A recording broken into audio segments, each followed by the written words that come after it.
इन 18 संकेतों से जानिए आपका अच्छा समय आने वाला है या बुरा। नंबर 1। हिंदू धर्म में मान्यता है कि यदि बिल्ली रास्ता काट जाए तो रुक जाना चाहिए। इससे बनता कार्य बिगड़ जाता है। ये इशारा भी होता है कि यदि आप कहीं बाहर जा रहे हैं तो ना जाएं, अन्यथा दुर्घटना हो सकती है। नंबर 2।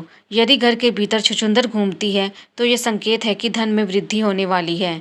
नंबर 3। अगर घर के बाहर से कोई हाथी निकल रहा हो और भवन के द्वार की ओर मुंह करके अपनी सूंड उठाए तो ये मंगल होने का संकेत है। ये इस बात का संकेत है कि आपकी तरक्की होगी और नई ऊंचाइयां छुएंगे। नंबर 4। हिंदू धर्म में गाय को मां का दर्जा प्राप्त है। पुराणों में भी ये बात लिखी गई है। गाय के भीतर 33 करोड़ देवी देवताओं का वास होता है। कहा जाता है कि अगर आपके घर के दरवाजे पर गाय आकर जोर जोर से रंभाती है तो ये संकेत है कि कोई सुखद समाचार मिलने वाला है। यह धन लाभ और सुख में वृद्धि का भी संकेत होता है।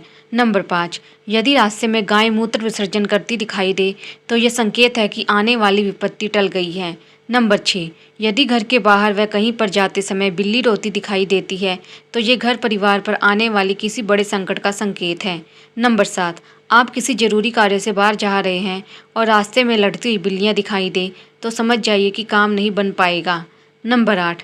माना जाता है कि यदि यात्रा पर जा रहे हैं और बिल्ली मुंह में मांस का टुकड़ा लिए दिखाई दे तो कार्य सफल हो जाएगा। नंबर 9।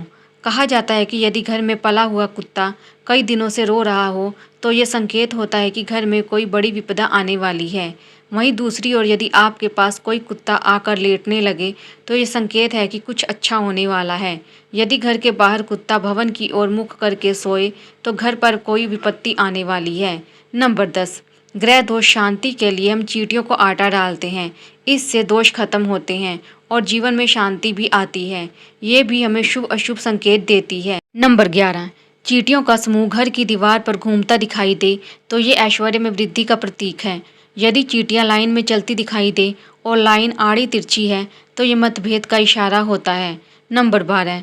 घर में लगे मकड़ी के जाले मधुमक्खी का छत्ता होना शुभ नहीं होता। ये घर में नकारात्मक ऊर्जा बढ़ने का इशारा होता है। नंबर 13। अगर घर में नीलकंठ या मोर आता दिखाई दे जाए तो यह सकारात्मक ऊर्जा में बढ़ोतरी व धन लाभ का संकेत है। ये घर पर देव कृपा बनी रहने का भी संकेत है। नंबर 14। ज्योतिष शास्त्र के अनुसार यदि घर में बिच्छू लाइन से जाते हुए दिखाई दे तो ये धन हानि की ओर इशारा करता है। ये बताता है कि धन की देवी लक्ष्मी आपसे रूठी हुई हैं और घर से जाने की तैयारी में है। नंबर 15। जिस घर में चमगादड़ आकर रहते हैं तो माना जाता है कि वहां अशुभ शक्तियां वास करती हैं। नंबर 16। कई दिनों से यदि आपके घर के अंदर बहुत से काले चूहे हैं तो यह समस्या आने का इशारा होता है। नंबर 17। जिस घर की छत या मुंडेर पर कोयल या सोन चिड़ैया चहचहाए वहाँ निश्चित ही श्री वृद्धि होती है। जिस घर के आंगन में कोई पक्षी घायल होकर गिरे वहाँ दुर्घटना होती है। नंबर 18। जिस भवन की छत पर कौवे टिटहरी अथवा उल्लू बोले तो यह संकेत है कि कोई विपत्ति आने वाली है।